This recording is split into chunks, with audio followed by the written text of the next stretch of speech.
Fazil bəy, cəmiyyətdə ən çox müzakirəyə səbəb olan Pənah bəy az öncə istinad etdiyi məscid, məktəb məsələsi oldu ki, bütün müsahibə, korrupsiya ittihamları, qanunsuzluq, saxta diplom, həkimlər və s. hamısı ilə bağlı deyilən o bütün fikirlər sanki bütün sistemi ayrı-ayrı qollarını tamamilə tənqid edən bir iş adamının bütün fikirləri qaldı qıraqda, ancaq o məsələ üzərinə diqqət yetirildi. Sonra isə dünən bilirsiniz ki, biraz təksib verdi ki, fikirlərim yanlış anlaşılıb, mən din adamlarına inanmıram, onlardan xeyli belə deyək də dələduzluq görmüşəm, ona görə inamım sarsılıb və s. Cəmiyyətin bu məsələdə bu qədər həssas olmasının səbəbi nədir? Hə, o başqa məsələ ki, məscid niyə sökürsən, get məktəbi başqa yerdə tik, bugünə qədər də məktəb tikməmişəm. Sonra deyir ki, məktəb tikmək ilə də hasant deyil, kimdir mənə icazə verən və s. Sizcə bu məsələdə cəmiyyət niyə məhz bunun üzərinə fokuslanır? Biz yəni dini dəyərlərimiz son illər xüsusilə belə deyək də güclüdür, yoxsa demək digər məsələlərlə bağlı danışmaq cəmiyyətin üçün siz demişkən artıq adidir. Onsuz bilirik bunların hamısını deyir və keçir. Bizdə bir ifadə var, deyirlər, bığın baramıya nə dəxli? Yəni, hər ikisi B hərfi ilə başladığına görə bir əlaqəsi vardı. Əslində, məntiqsiz bir fikir, söz, ifadə... Amma olanda onun cavabı elə olur ki, hər ikisində B hərfi var. Bəli, ikisində maraqlıdır ki, bu, məsələn, məscidin sökülməsi, yaxud da məktəbin tikilməsinin əlaqəsi nədir? Bunun heç bir əlaqəsi yox, məntiqə əlaqə yoxdur. Yəni, bu məntiqsiz bir dildən çıxan və ağlın müəyyən dərəcədə idarə etmədiyi bir ifadədir. İndi biz bu cür fikirlərə qalsa 7 oğul istərəm də Bəxtiyarın məşhur bir sözü var. Məscidlər də öz-özünə bağlanacaq falan. Onda biz Bəxtiyar filmindən o epizodu kəsib çıxartmalıyıq mı? Filmi doğramalıyıq mı? Orada xeyli doğramalı epizodlar sayıla bilər. Yaxud da məsələn, hansı məscid dəyərlidir? Hansı məscid? Axund Şirəlinin məscidi ya deyək ki, Gövhər ağa məscidi. Yəni, söhbət ondan gedir ki, Azərbaycan cəmiyyətində bir müqəddəsləşdirmə xəstəliyi var. Faydalını dəyərləndirmə anlayışı çox zəifdir. Təbii ki, hər hansı bir məscidin sökülməsi absurd və anormal bir çağırışdır. Heç kim də buna Azərbaycan cəmiyyətində ciddi yanaşmaz. Hətta hansı dövr olsun, məscidi söküb yerində ev tikənə belə yaxşı baxılmır. Simvolik ifadədən gedir. Tamamilə doğru. Amma söhbət ondan gedir ki, bir xalq üçün əslində, məsələn, mənim üçün Azərbaycanda müqəddəs yer anlayışını söyləsən, ağlıma gələn birinci Bakı Dövlət Universiteti olar. Yəni, müqəddəs yerdir də. Çünki burada bizim irəliyə aparan, tərəqqini təmin edən 100 minlərlə, 10 minlərlə insanımız yetişibdir. Demək, nə faydalı yetişirsə, müqəddəsliyi biz orada axtarma tendensiyasına qayıtmalıyıq. Ona görə də məntiqsiz bir hansısa bir fikrin o iki sillagizm bir-birinə uyğun gəlmirsə, oradan nəticə çıxartmaq mümkün deyil. Amma icazə verin. Bu məntiqsiz bir yanaşmadır. Sözünüzü kəsmək olmasın, amma etiraz eləməyə bilməyəcək. Bəli, bəli. Hər halda faydalılıq və müqəddəslik məsələsini eyniləşdirməsi çox ciddi bir mənim fikrimcə yanlışlıqdır. Bəli, bəli. Hər faydalı olan demək, heç də müqəddəs deyil. Ümumiyyətlə, faydalı olan da müqəddəs deyil. Müqəddəs, ümumiyyətlə, müqəddəslik dini kateqoriyadır. Amma niyə insanlarda bu həssasiyyət, Səviz xanım da sual edir, bu niyə artıb? Onun yəni başqa bir şey yox. Çünki içində yaşadığımız dövr, müəyyən sivilizasiyaların, müəyyən dinlərin, müəyyən mədəniyyətlərin, müəyyən dəyərlərin həm də bir savaşma həddinə qədər olan bir qarşı durma, həm də əks durma dövrləridir.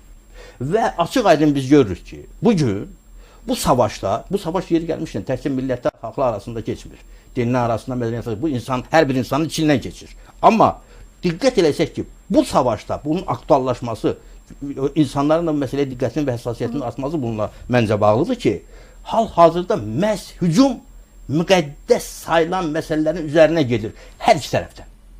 Hər tərəf. O baxımdan da, yox, mən ona görə deyirəm ki, mənim fikrimcə... Deyirsiniz, Azərbaycan cəmiyyətində bu cür barometrlə baxılmaq olmaz. Onda cəhalətə, nadanlığa sevgi də artır. Məsələn, mən sizə bir nümunə göstərəcəyəm, bir nümunə deyəcəyəm. Məsələn, Bakıxanov qəsəbəsində yüzlərlə, demək, sənət adamının, düşüncə adamının yetişməsinə səbəb olan bir mədəniyyət evi var idi.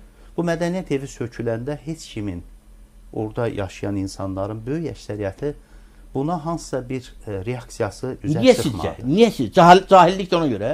Mən elə cavab vermirəm. Amma mən sizə bir şey deyim.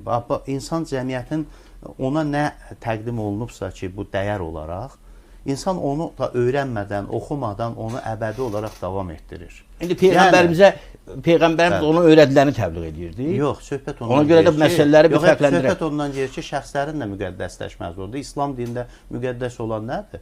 Müqəddəs olan verilən kitabdır da. Kitabın üzərində insanlar mühakimə yox. Amma siz indi İslamda 100 dənə cinah var. Hərə özü üçün müqəddəs bir şəxsiyyət yaradıb.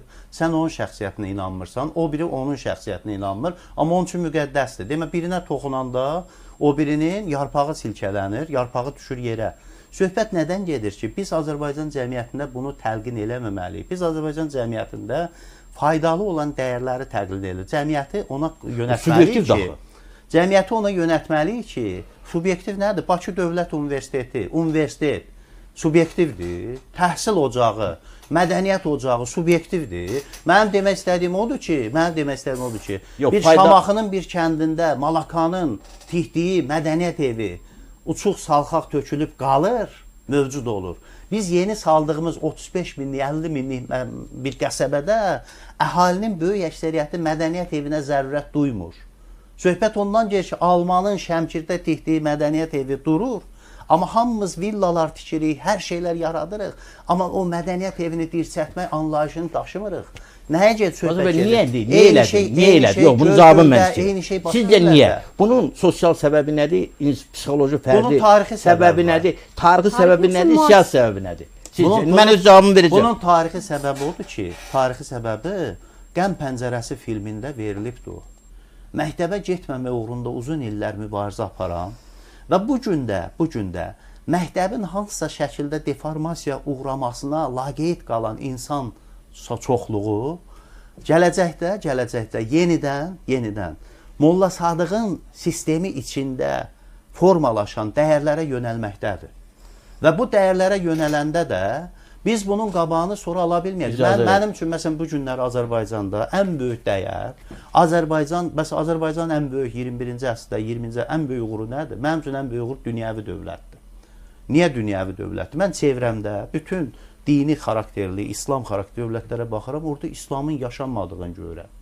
Harda ki İslam sərbəst yaşanır? Türkiyədə, Azərbaycanda məcburi kiminsə başını bağlayırlar, məcburi kimisə oruç tutururlar. Mövzunu qarışdırmayaq. Yox, mən sənə nəyə gətirirəm? Gətirirəm ki, siz sanki bir kütlənin xoşuna gəlmək üçün hansısa nəyisə müdafiə edirsiniz. Amma sonradan bunun zərərini, icazə verin. O qadağaların içində qalanda özünüz hiss eləyəcəksiniz.